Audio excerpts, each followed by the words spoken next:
वर्णिवेशरमणीय दर्शनम मंदहासरुचिराननाम्बुजं पूजितं सुरु नरोत्तमैर्मुदा धर्मनंदनमहं विचिन्तये। असतो मा खड्गमय तमसो मा ज्योतिर्गमय मृत्युर्मा अमृतं गमय। ओम शांति शांति शांति। अस्मद्गुरु समारंभां नाथयामुनमध्यमां लक्ष्मी वल्लभ पर्यंतां वंदे गुरु परंपरा। આજની જ્ઞાન સભાની અંદર પધારનારા બધા જ ભગવદ્ ભક્તોને વેદાંતાચાર્ય પુરાણ ઇતિહાસાચાર્ય એમએ ફિલોસોફી શાસ્ત્રી રાકેશભાઈના હિતપૂર્વક જય સ્વામિનારાયણ।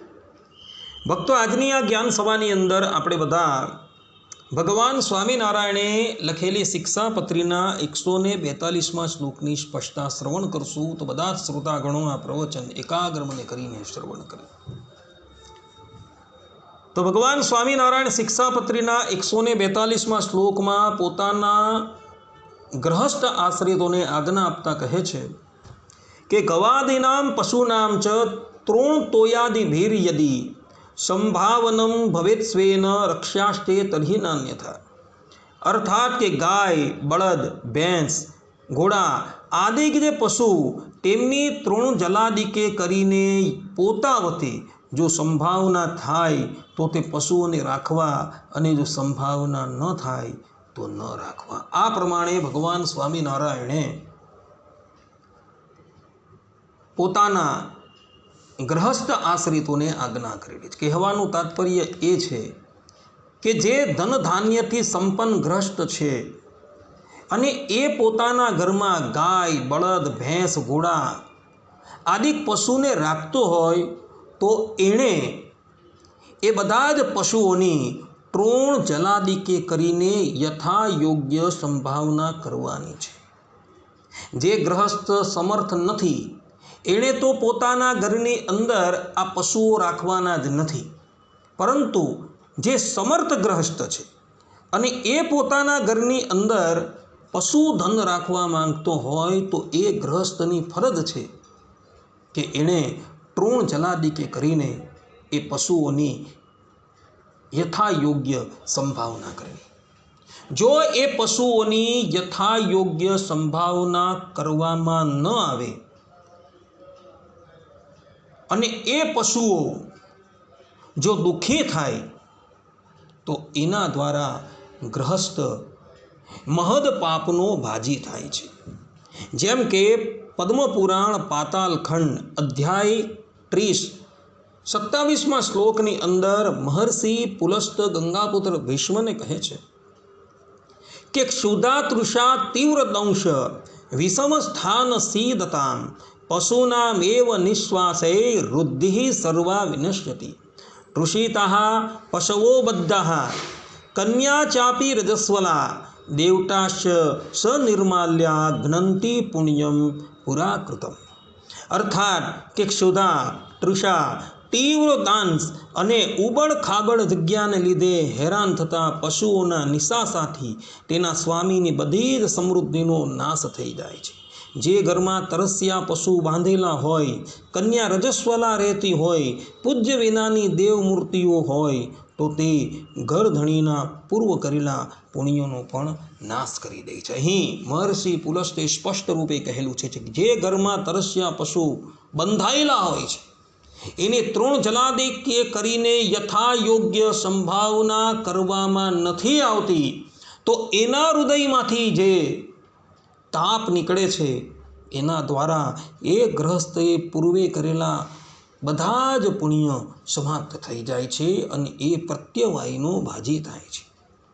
માટે જે સંપન્ન ગ્રહસ્થ છે, જે પોતાના ઘરની અંદર પશુધન રાખે છે, એણે તો તૃણ જલાદિકે કરીને એ પશુઓની સંભાવના રાખવાની છે।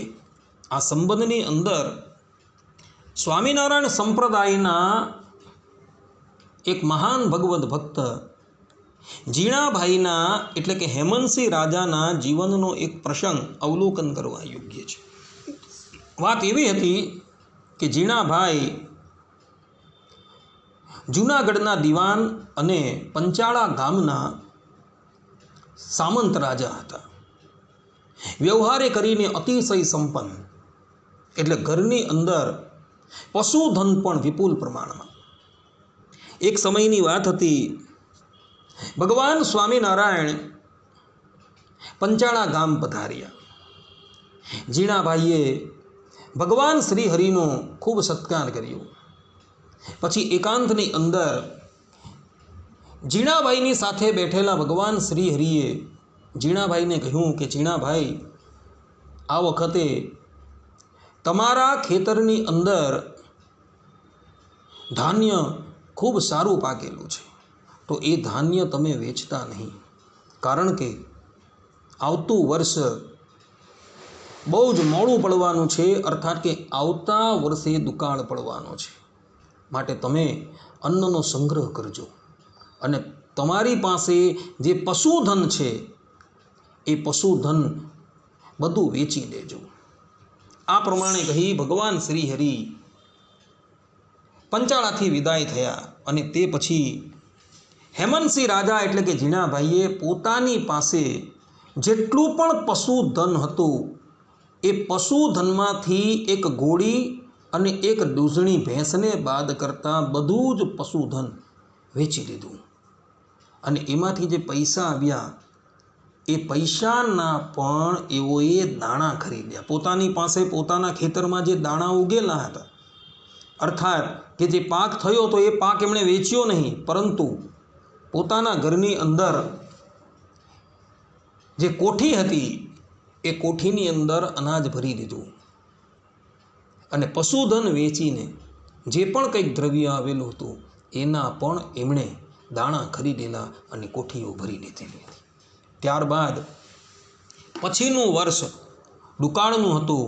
તે દુકાળની અંદર એઓએ શાંતિથી બેસીને પોતાનો નિર્વાહ કરેલો હતો.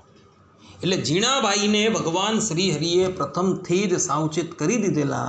એટલે પોતાની પાસે જે પણ કંઈક પશુધન હતું એ પશુધન એમણે બધું વેચી દીધેલું હતું.